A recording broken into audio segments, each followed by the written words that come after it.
안녕하세요, 여러분. 오늘 처음으로 사연을 보내게 된 20대 후반 여자입니다. 제 또래보다는 인생 선배분들이 많이 봐주실 수 있을 것 같아서 제 이야기도 보내봅니다.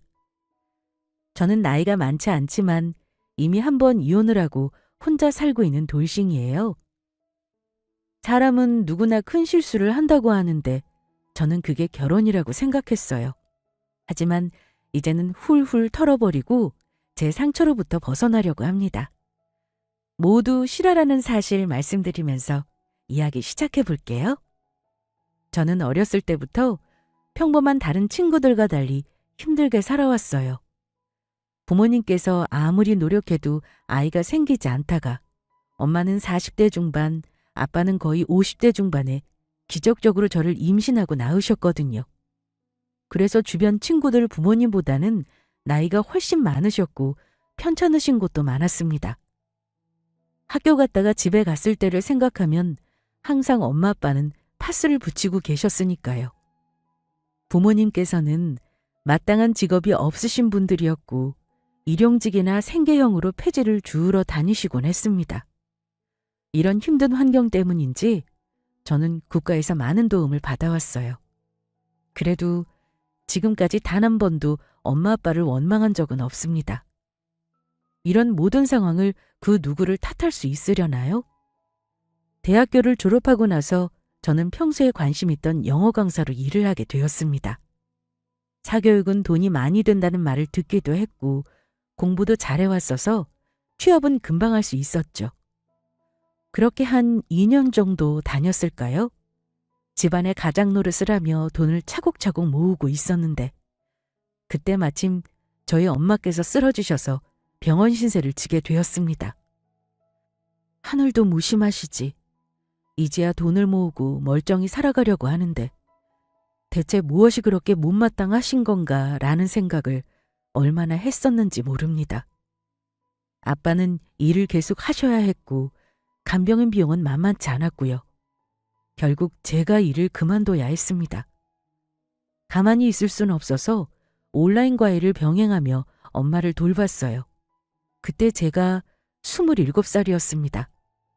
또래 친구들이 많이 가는 여행도 예쁜 카페들도 저에겐 모두 사치였어요.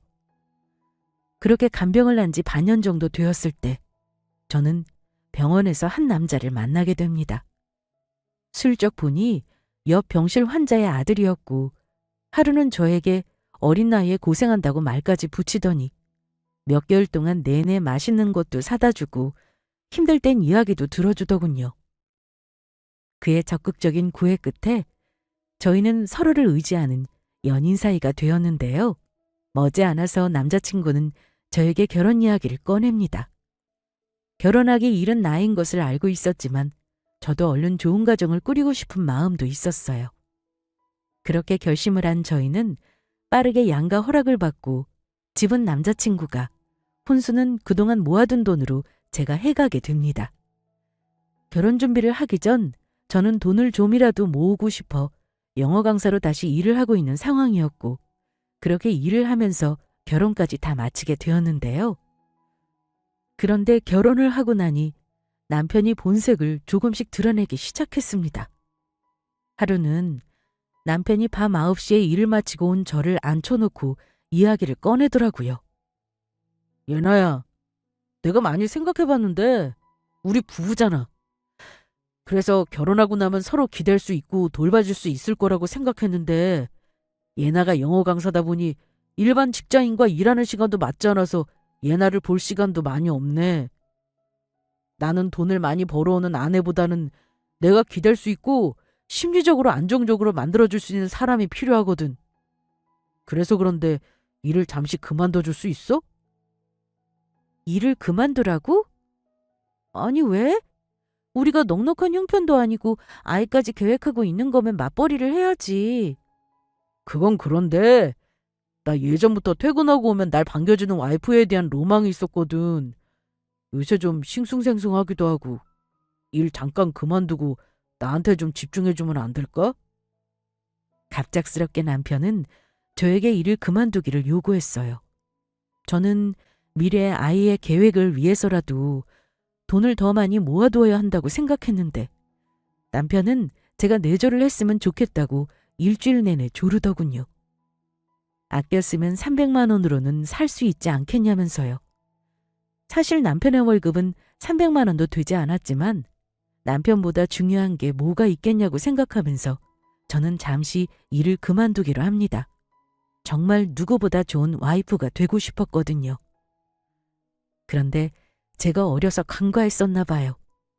여자도 일을 하는 게 얼마나 중요한 건지요. 사실 남편이 그렇게 내조를 해달라고 해서 일을 그만둔 것임에도 불구하고 남편은 그때부터 혼자 돈을 번다면서 생색을 내기 시작했습니다. 지금 생각하면 제가 남편보다 돈을 더 많이 벌어서 일부러 그만두게 한 건지 그건 잘 모르겠네요. 남편은 제가 집안일을 시작한 그 주부터 갑작스럽게 많은 것들을 요구했어요. 예나야, 근데 너 이제 몇 시에 일어날 거야? 글쎄, 눈 떠질 때 일어나는 거지. 이제 일도 안 하는데. 왜? 그러면 게을러질 수도 있지 않을까? 나 이제부터 아침밥 먹기로 했어. 아침에 7시에 일어나서 나 아침밥을 좀 해줬으면 좋겠는데? 갑자기 아침밥을? 오빠 아침밥 원래 안 먹잖아. 근데 갑자기 왜? 나도 그랬는데 주변에 결혼한 유부남 보니까 다들 아침밥은 먹고 나오더라고. 다들 와이프가 해준다면서. 그리고 나 점심 도시락도 좀 싸줬으면 해. 아침밥은 그렇다 쳐도 점심은 회사에서 식비 나오잖아. 왜 굳이... 그럼 내가 아침에 아침밥도 하고 다른 메뉴로 점심 도시락도 하라는 거야? 넌 그러면 일도 안 하면서 놀고 먹으려고? 나도 집안일 하는데? 그리고 오빠가 그만두라고 해서 그만둔 거야. 일하면 나도 오히려 편하지. 그렇게 저는 남편이 아침밥과 점심 도시락을 해달라는 걸 거절했는데 남편은 그게 진심이었나 보더라고요.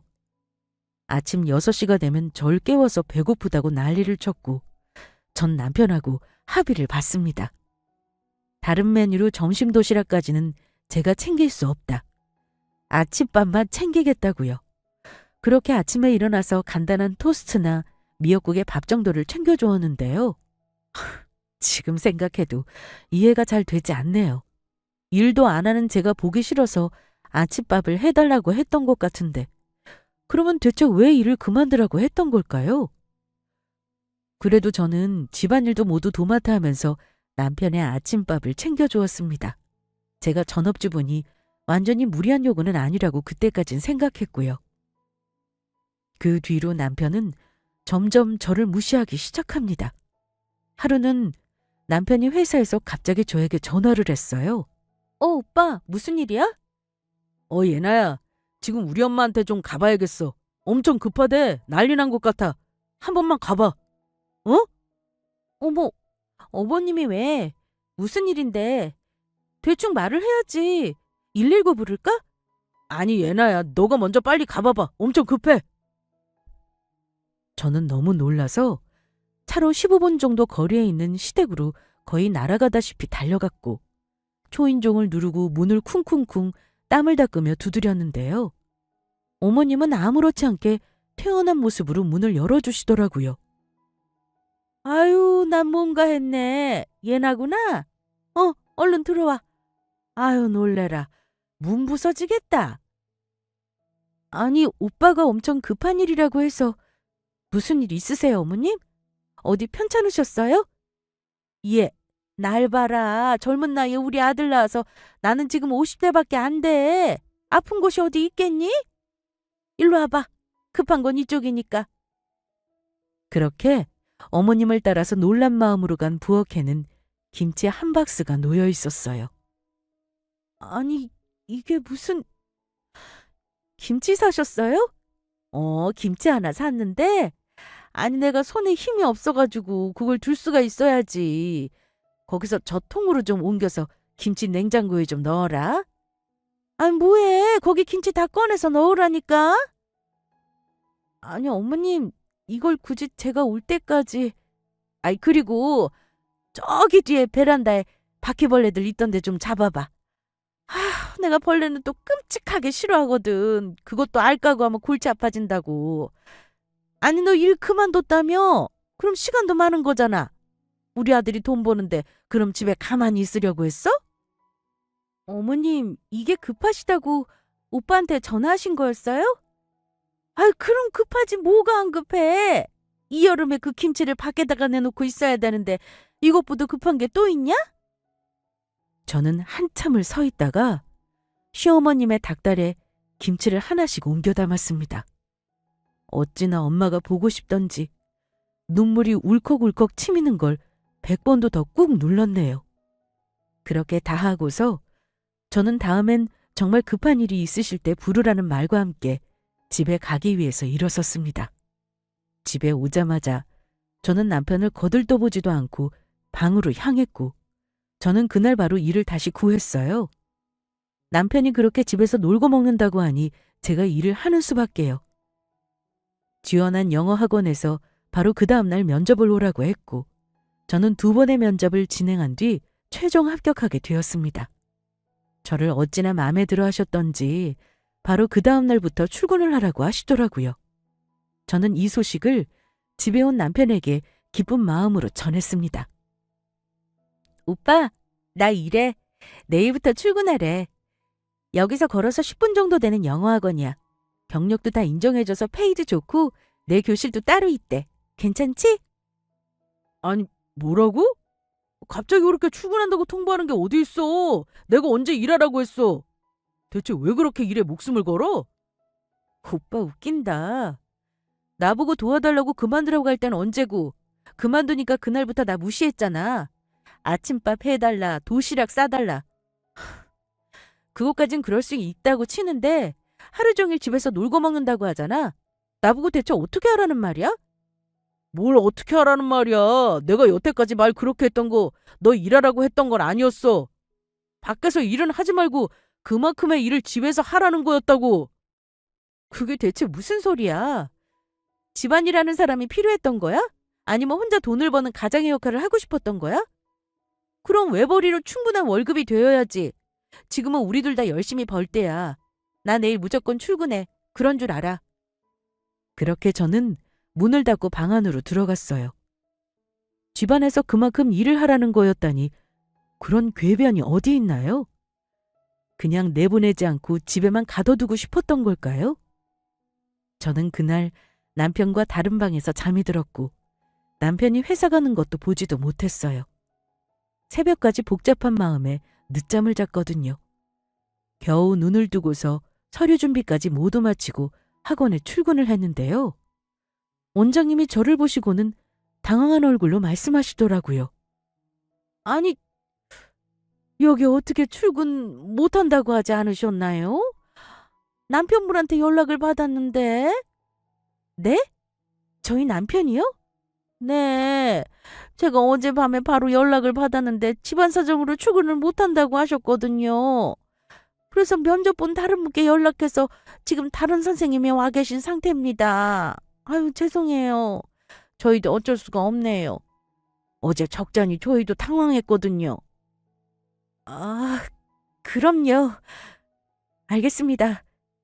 정말 죄송합니다. 정말 화가 머리끝까지 치솟았어요.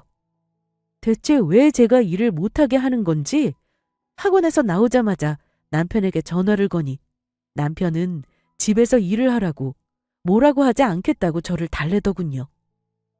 지금 생각해보면 제가 일을 해서 돈을 벌면 자기보다 월급도 많이 받으니 자존심이 상했던 것 같아요. 와이프는 자기 밑에 두고 계속 집안일을 해야 하는 사람이라고 생각했던 것 같기도 하고요. 저에게 다시는 안 그러겠다고 했던 말과 달리 남편은 또다시 저를 무시하기 시작했는데요. 이번엔 저뿐만이 아니었습니다. 제 친정 부모님까지도 무시를 하더군요. 하루는 저희 엄마 생신날이었어요. 어떻게 할지 고심하던 저에게 남편은 본인이 알아서 좋은 곳으로 모시겠다며 걱정 말라고 하더군요.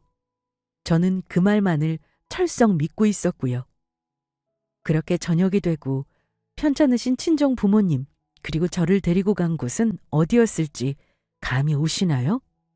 바로 10,000원대로 갈비를 먹을 수 있는 곳으로 유명한 무한리필 갈비집으로 가더군요. 사람도 많은데 모든 것은 셀프파를 이용해야 했고 또 많은 사람들이 정신없이 움직이고 있어서 절뚝거리는 저희 부모님은 거의 앉아만 계셔야 했고요. 술 먹는 사람들도 많아서 그런지 시끄러워서 거의 고함을 지르며 대화를 해야 했습니다.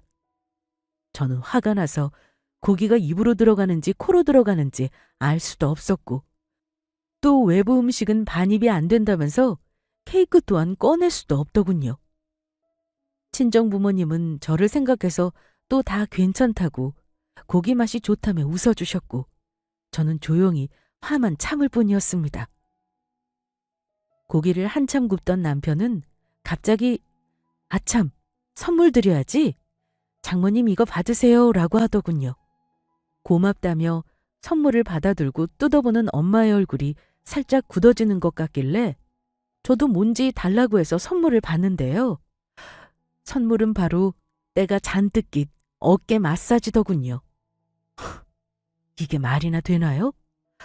새 것도 아니고 누가 쓰다 버린 것 같은 중고 같았어요. 저는 엄마께 용돈을 드리고는 집으로 바로 모셔다 드린다며 자리를 서둘러 마무리했고 집에 오는 길에 저는 남편에게 언성을 높여서 화를 냈죠. 오빠 지금 제정신이야? 선물 상태 봤어? 때가 잔뜩 껴서 제대로 마사지도 안 될 것 같은데 그거 우리 엄마한테 줘? 우리 엄마 얼굴 못 봤어? 그건 어디 쓰레기로 버려도 주워갈 것 같지도 않더만. 너 무슨 말을 그렇게 하냐?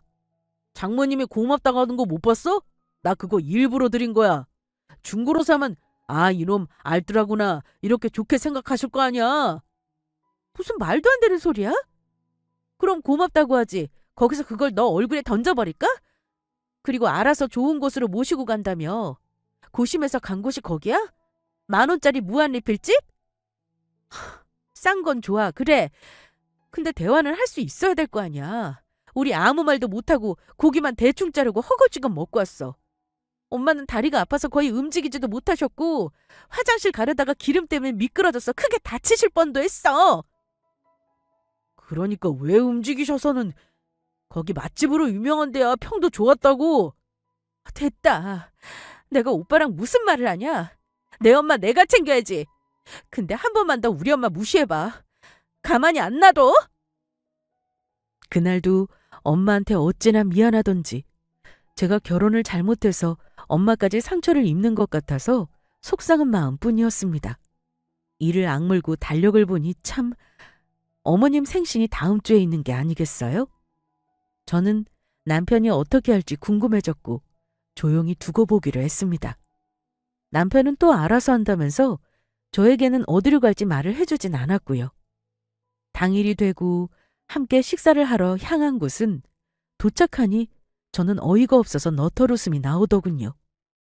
메뉴판을 보니 인당 20만 원 하는 한정식 코스였습니다. 아버님까지 모두 80만 원 정도 식비가 든 셈이죠. 어머님은 당연히 아들이 최고라면서 너무 좋아하시고 식사까지 신나게 마무리하셨어요.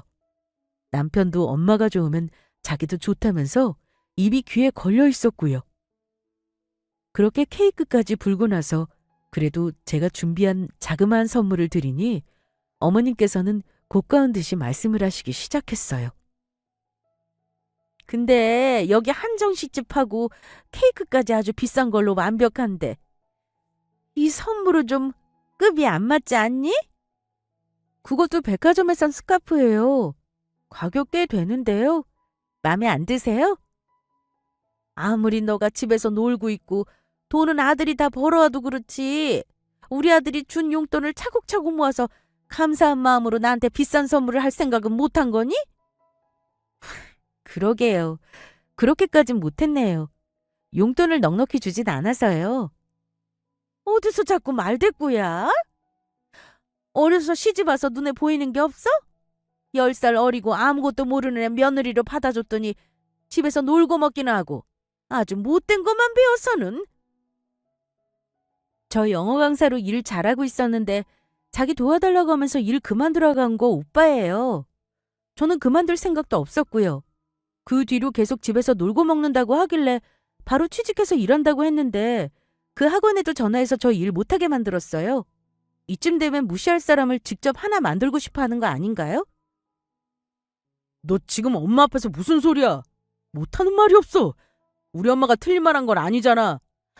됐어요, 엄마. 그냥 예나가 속으로 속상한 게 많았나 봐요. 여기 용돈 100만 원이에요. 이거 가지고 사고 싶은 거 다 사세요.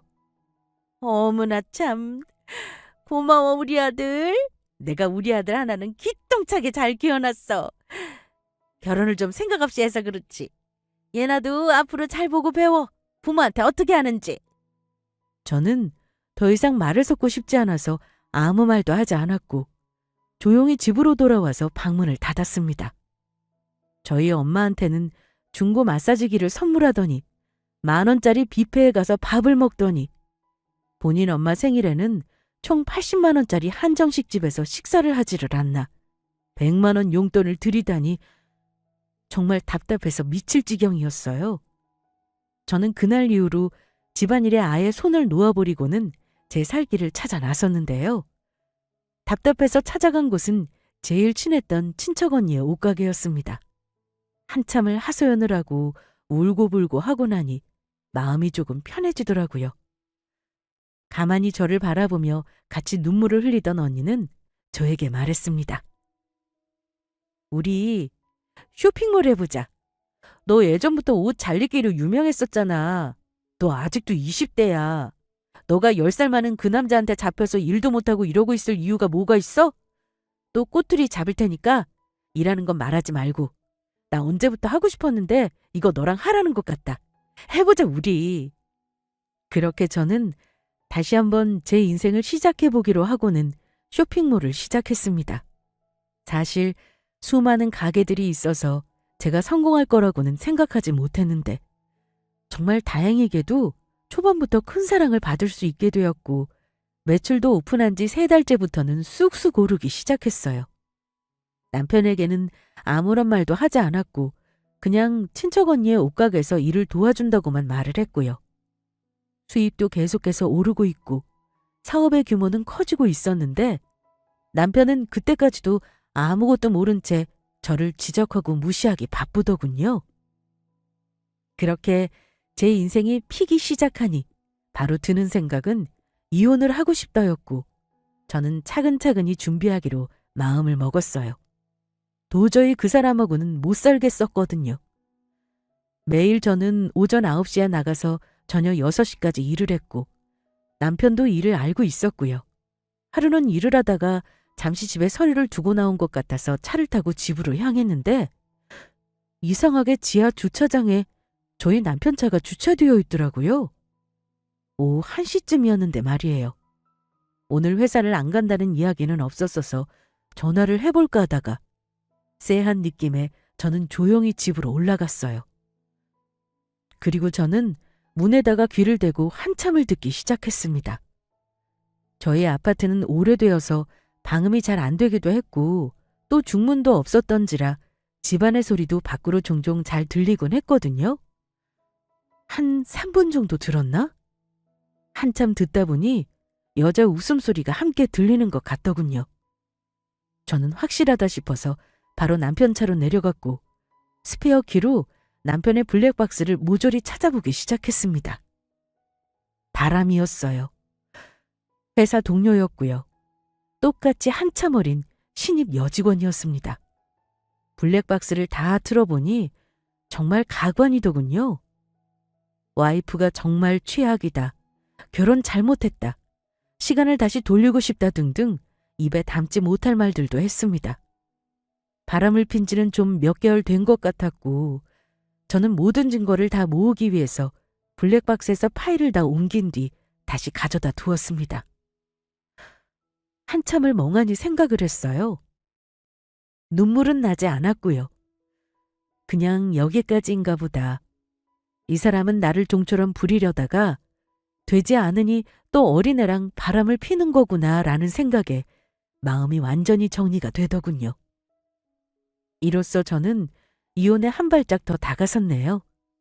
이후로 저는 모르는 척하고 퇴근을 한 후 집으로 가서 홈캠도 남편 몰래 설치를 했습니다. 더 확실한 증거가 있으면 좋을 것 같아서요. 그렇게 정이 완전히 떨어지고 나서 열심히 일을 하고 있던 도중에 또 일은 터졌어요. 바로 저희 엄마가 넘어지셔서 절뚝거리던 다리 통증이 더 심해지신 건데요. 집에서는 아빠가 나이가 많으셔서 엄마를 잘 케어하실 수 없으셨고 또 아빠는 경미일도 같이 하고 계셨거든요. 그래서 저는 안 되겠다 싶어서 저희 집으로 잠깐 모시기로 했어요. 저희 집에 가지 않으시겠다는 엄마를 달래고 달랜 뒤 그 다음날 엄마를 저희 집으로 모시고 들어왔는데요.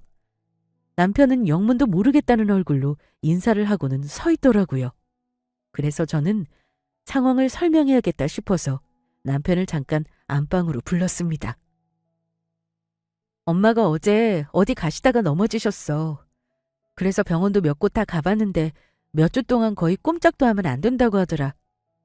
아빠는 경비일도 하고 계시고 또 엄마를 들고 나르고 그럴 힘은 없으시잖아. 우리가 잠깐 모시는 게 맞는 것 같아서. 몇 주 내내 그럴 건 아니고 아빠도 일하는 곳 쪽에 말씀해 보신다니까 일주일도 아닐 거야.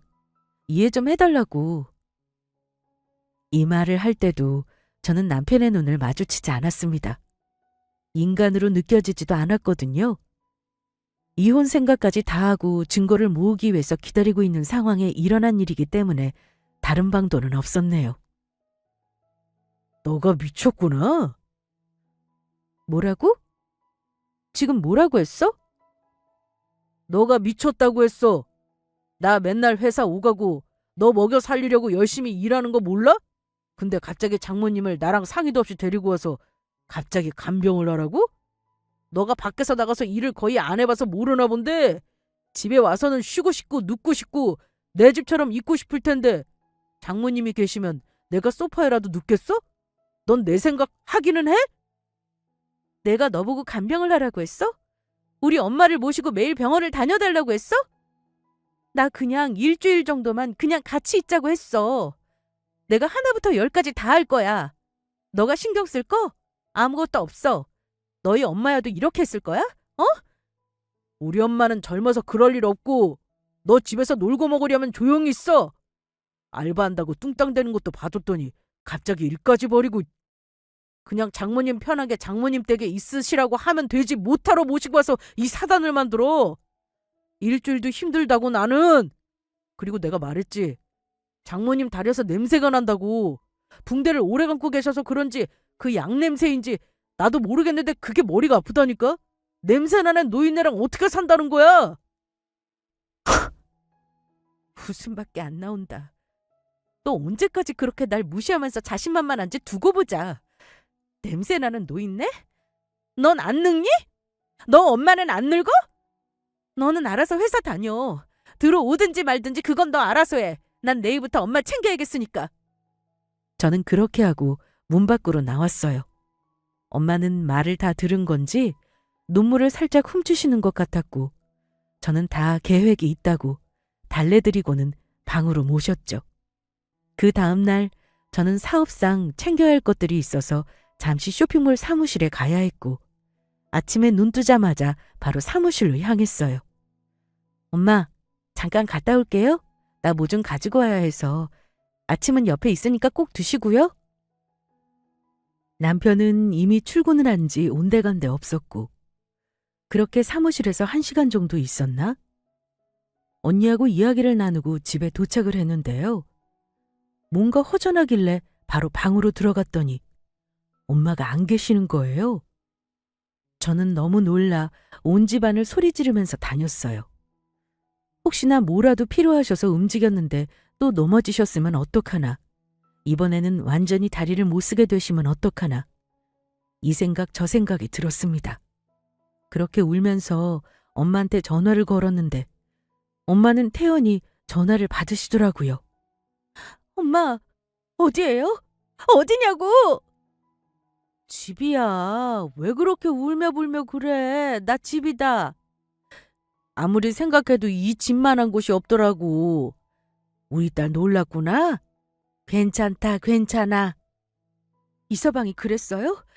누가 거기다 데려놨는데요? 엄마가 택시 타고 갔을 리는 없잖아요. 이서방이 잠시 회사에서 왔길래 내가 집에 데려다 달라고 했어. 우리 딸 집에 있기에는 혼자 심심하기도 하고 내 집이 아니라서 불편하기도 하고. 아니, 울어 딸? 아니 왜? 엄마는 지금 너무 행복해. 아니잖아요. 엄마가 간다고 한 거 아니잖아요. 일부러 이서방이 거기다 데려다 놓은 거 다 알아요. 엄마는 어제 얘기 듣고 또 거절도 못했을 테고. 아니 거기서 아빠도 없는데 무슨 밥을 먹겠다는 건데요. 지금 아침부터 쫄쫄 굶고 있잖아요. 끊어봐요. 저는 바로 남편에게 전화를 했어요. 받자마자 소리를 지르면서 말했죠. 너 우리 엄마 다시 모시고 집 갔니? 아이, 잠깐 집으로 가서 좀 불편하다 쉴 수도 없을 것 같다고 얘네한테 말해서 어제 싸웠다고 말하니까 집으로 데리고 가달라고 하시던데? 문제 있나? 이번엔 장모님도 오케이 하신 건데? 저는 이를 악물고 전화를 끊었습니다. 이제 클라이막스가 다가오고 있었죠. 저는 남편에게 알겠다고 하며 이후로 5일간 엄마 집에서 간병을 한다고 했어요. 이제 홈캠도 달았으니 남편이 뭐 하는지 볼 수도 있겠다. 증거도 잡을 수 있겠다. 거의 완벽해져 갔죠. 그동안 저는 엄마를 옆에서 살뜰히 챙겼고 그동안 사업은 언니가 대신 운영을 해주었고요. 이 가정사고는 반비례하는 건지 사업은 점점 더 잘 되어가고 있었습니다. 이제는 저도 일을 해야 했기에 비싼 간병인을 집으로 모시고는 저는 잠시 집을 비웠는데요. 5일 정도가 지나고 사무실로 가기 전에 저는 집으로 가서 먼저 홈캠을 확인하고 싶었어요. 점심쯤 남편이 없는 것을 확인하고 집으로 달려가니 홈캠에 모든 것이 녹화되어 있더군요. 아주 신혼부부가 따로 없었어요. 같이 요리를 하고 소파에서 함께 영화도 보고 거의 5일 동안 내내 여자는 저희 집에 머물고 있었습니다. 저는 이것 또한 파일을 제 핸드폰으로 다 옮겨두었고 마지막 부분으로 한참을 넘기니 남편이 친구와 통화하는 장면도 나오더라고요. 남편의 회사에 관한 이야기였고 한참을 듣다 별거 없어 끄려던 순간 남편의 한마디가 귀에 박혔습니다. 그거 뒤로 회사 돈 뺏어 쓰면 돼. 나 몇 년 동안 그렇게 하고 있는데 아무도 모르더라. 라는 말이요. 한참을 들으니 남편이 공금까지 횡령하고 있다는 사실을 알게 되었고 저는 승리의 미소를 지었습니다. 그렇게 이제 집에서 마무리를 하고 남편에게 말을 하려고 하던 그때 남편이 갑자기 어머님이랑 같이 들어오는 게 아니겠어요? 아니 어머님, 여기는 어쩐 일로... 내가 감기가 너무 심하게 걸려서... 감기요? 엄마가 감기가 너무 심해. 근데 아빠도 회사 가셔야 하잖아. 옮으면 금방 낫지도 않으실 것 같아서 차라리 젊은 우리가 옮는 게 낫지. 독감인지 아닌지는 모르겠어.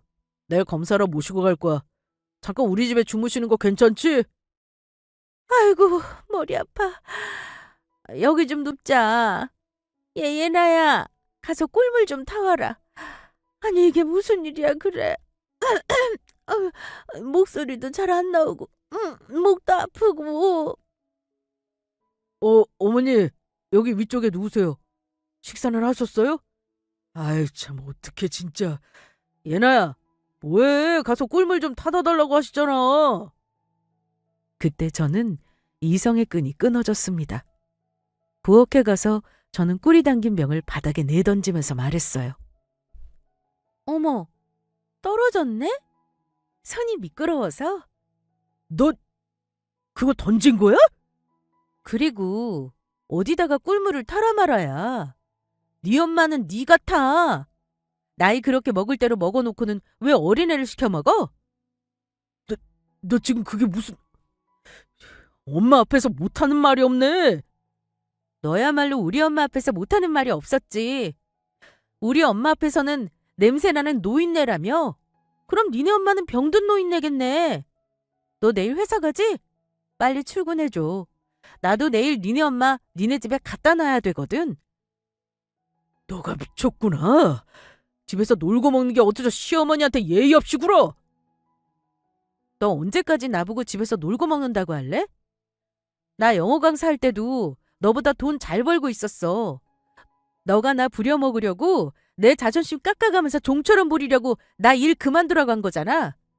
얼마나 나이 먹고 자존심 부릴 데가 없으면 어린애한테 일도 못하게 만들면서 우월감을 느끼니? 정신 차려. 인생 똑바로 살라고. 너 말 다 했어 지금? 아니, 나 말하려면 아직 멀었어. 일 그만뒀다고 하도 뭐라고 하고 무시하고 난리치길래 일 다시 구했더니 너가 전화해서 일 못 가게 했잖아. 그건 왜 그랬어? 그렇게라도 너가 더 잘난 거 과시하고 싶었어? 고작 300만 원도 안 되는 월급 가지고? 그리고서는 시어머니를 모셔라, 예의를 갖춰라 말이 많아. 월에 1,000만 원 벌어오고 그런 말을 하던지. 능력은 안 되면서 여자는 내 말 잘 들었으면 좋겠고. 그래서 나 일 못하게 한 거지? 너 남편한테 지금 그게 무슨 말이야? 이 시엄마가 옆에서 다 듣고 있는데 그게 무슨 말버릇이야?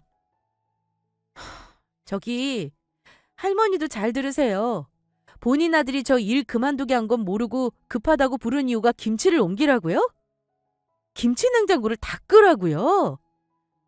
당신 딸이 있어서도 그렇게 하실 수 있으시겠어요?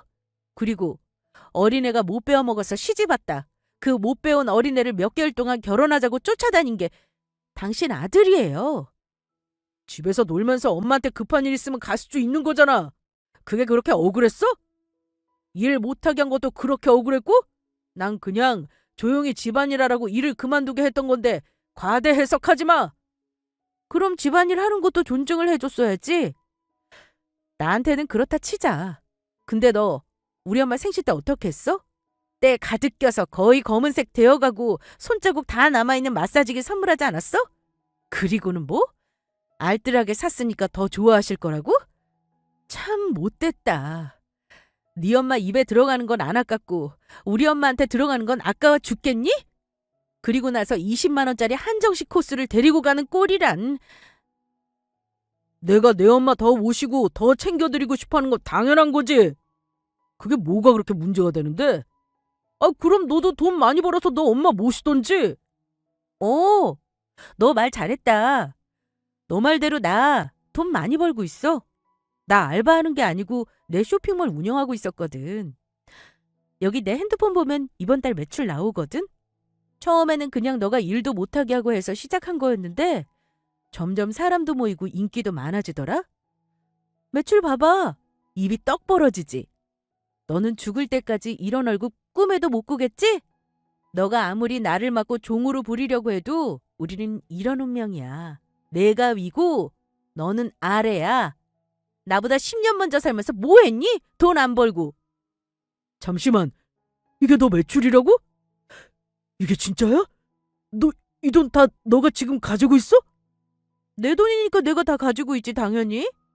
근데 너는 이 돈 절대 구경 못해. 너 그 여자친구한테 쇼핑몰이나 하라고 추천해줘. 너 다니는 회사 다니게 하지 말고. 이 말을 듣자 남편은 사색이 되면서 되묻기 시작했습니다. 너 무슨 농담을 그렇게 해? 갑자기 내가 여자친구라니 와이프라는 말을 잘못한 거지? 내가 더 말해줘야 해? 그 서울 사는 20대 중반 여자애. 이름까지 말해?